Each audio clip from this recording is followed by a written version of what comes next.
하나님의 말씀을 함께 봅니다. 오늘 하나님께서 우리에게 주시는 말씀은 구약 성경에 있는 사무엘하 6장 12절부터 15절까지의 말씀, 사무엘하 6장 12절부터 15절까지의 말씀입니다. 구약 472쪽이 되겠습니다.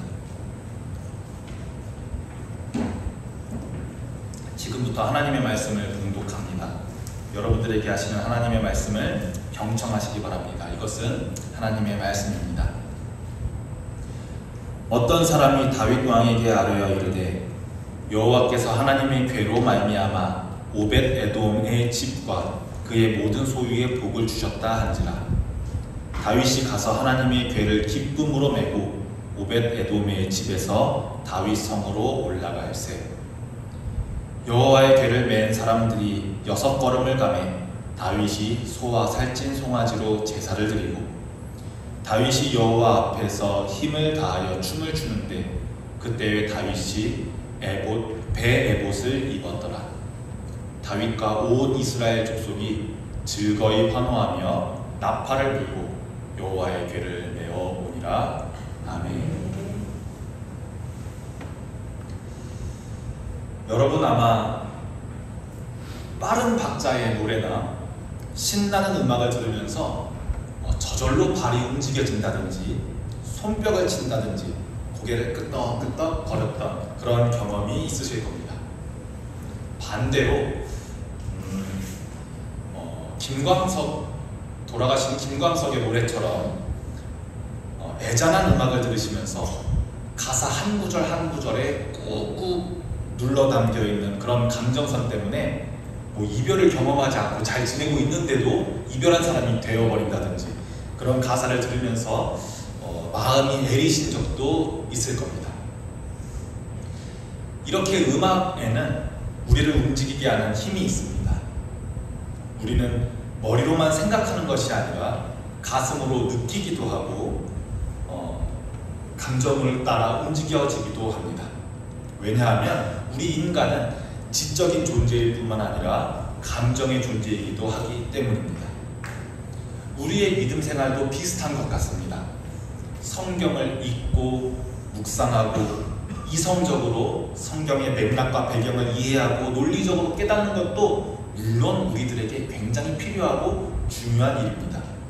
하지만 그것이 전부는 아닙니다. 하나님을 만나는 길은 단지 머리만을 통해서가 아니라 가슴과 감정을 통해서도 이루어진다는 것을 기억하시기 바랍니다.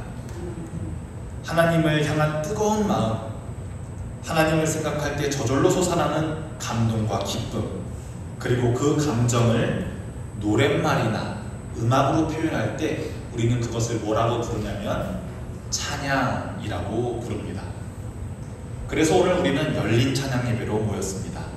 처음으로 이렇게 찬양 위주로 주일 오전에 드리는 예배 시간입니다.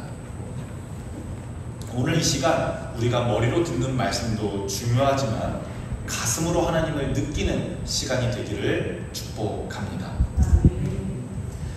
그 선한 힘이 우리를 감싸시니 믿음으로 일어날 일이 기대하네. 주 언제나 우리와 함께 계셔 하루 또 하루가 늘 새로워. 오늘 마지막으로 부른 이 선한 능력으로라는 찬양의 후렴 가사를 부를 때 저는 유독 이 가사에 감정이 이입이 됩니다. 이 노래 가사는 원래는 찬양이 아니라 독일의 디트리 본헤퍼 목사님이 나치 정권에 저항하시다가 히틀러 암살 계획에 가담했다는 혐의로 감옥에서 사형 집행을 앞두고 있었던 때에 아직 결혼을 못하셨는데 약혼녀에게 마지막으로 보낸 편지에 담긴 시였습니다. 나치 정권 당시 대부분 독일 교회는 히틀러의 만행을 침묵하거나 침묵하지 않은 교회는 오히려 그를 동조하고 찬양했습니다. 하나님께서 보내주신 우리 독일의 리더가 바로 이 사람이다 라고 하면서 오히려 동조하고 찬양했던 것이 당시의 독일 교회입니다. 하지만 본헤퍼 목사님은 교회는 그래서는 안 된다고 용기 있게 저항하다가 전쟁이 끝나기 불과 1년 전에 44년에 사형을 선고받고 순교당하십니다. 목사님은 편지에 선하님이 우리를 감싸시니 믿음을 가지고 앞으로 일어날 일들을 기대하자고 말했지만 그가 처한 현실은 그가 쓴 말과는 전혀 달랐습니다. 현실을 보면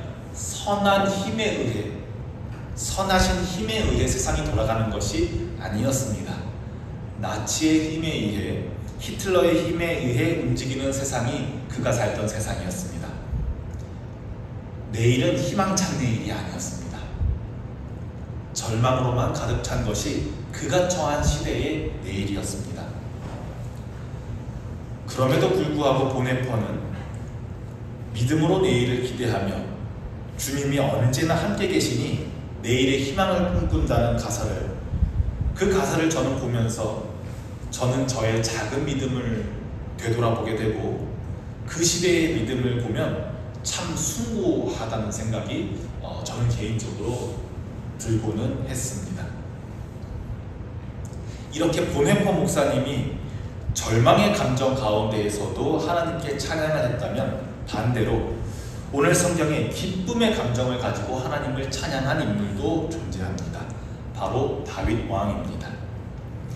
다윗은 왕이었지만, 한 나라의 왕이었지만 하나님 앞에서 그 어떤 왕의 체면도 위엄도 내려놓고 춤추면서 하나님을 찬양합니다.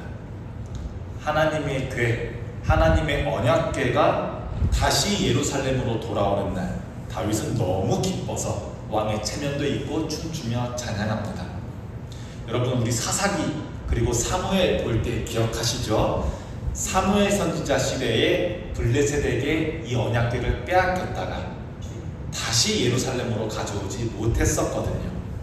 그런데 오랫동안 제자리에 있지 못했던 하나님의 임재를 상징하는 하나님의 언약궤가 이 다시 예루살렘으로 돌아오는 일은 하나님께서 친히 이스라엘 백성 가운데 다시 오시는 일이었기 때문에 다윗은 기뻐하지 않을 수가 없었습니다. 다윗은 하나님의 임재가 회복되는 이 순간 자신의 온 마음과 온 정성을 다해서 하나님을 찬양하지 않을 수가 없었던 겁니다. 그래서 오늘 재미있는 구절이 나오는데 다윗은 원래 6일 지나고 7째 날 제사를 드려야 되는데 너무 기뻐서 6걸음을 옮길 때마다 한 번씩 제사를 드렸대요. 그 마음을 다해 소리치고 나팔 불고 온몸으로 하나님께 기쁨을 표현합니다. 이렇게 오늘 다윗 왕이 보여주는 것처럼 찬양은 단지 노래를 넘어섭니다. 찬양은 단지 노래를 넘어선 감정을 실은 기도이며 또한 가슴을 담아드리는 고백이기도 합니다. 때로는 우리가 믿음 생활이 지나치게 이성적이고 논리적으로만 치우치려는 경향이 있습니다. 물론 하나님의 말씀을 깊이 있게 공부하고 논리적으로 이해하려는 것도 중요하지만 하나님을 향한 우리의 믿음과 사랑을 표현하는 방식이 이성과 논리에 갇히지만은 않습니다. 다윗의 찬양 결코 음악의 형식을 제대로 갖추지 못했었습니다. 그 찬양은 진심에서 우러나오는 뜨거운 감정의 표현이었습니다. 왕의 체면과 위엄 다 내려놓았습니다. 다윗은 하나님 앞에서 춤을 출 때 자기 자신을 내려놓고 하나님께만 집중했습니다. 이 모습이 바로 우리가 하나님의 앞에 설 때에 가져야 할 태도가 아닌가 싶습니다. 우리가 찬양할 때 우리의 마음을 온전히 하나님께 열어 젖혀야 합니다.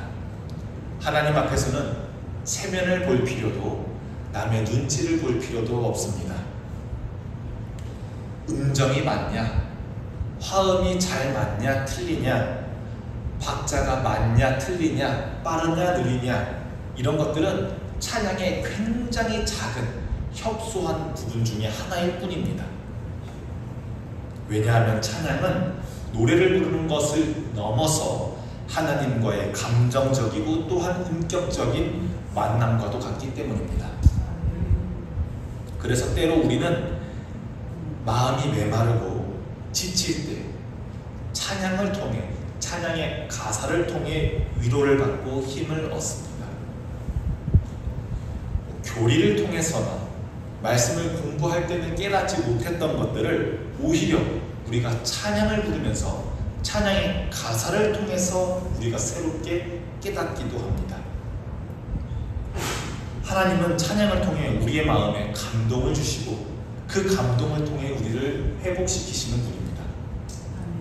오늘 이 시간 여러분의 마음이 하나님께 열리고 여러분의 감정이 하나님의 사랑으로 가득 채워지기를 축복합니다. 이제 말씀을 정리하고 마치려고 합니다. 다윗은 춤추면서 찬양했고 보네퍼는 옥중에서 시를 썼습니다. 둘 다 환경은 달랐지만 감정 깊은 곳에서 하나님을 바라봤습니다. 오늘 우리는 열린 찬양 예배로 모였습니다. 말씀드렸듯이 찬양은 우리의 감정이 하나님께로 열리는 문과도 같습니다.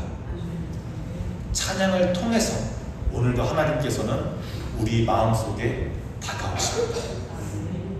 지친 자에게는 위로를 주시고 슬픈 자에게는 희망을 주시고 무너진 자에게는 용기를 주실 줄로 믿습니다.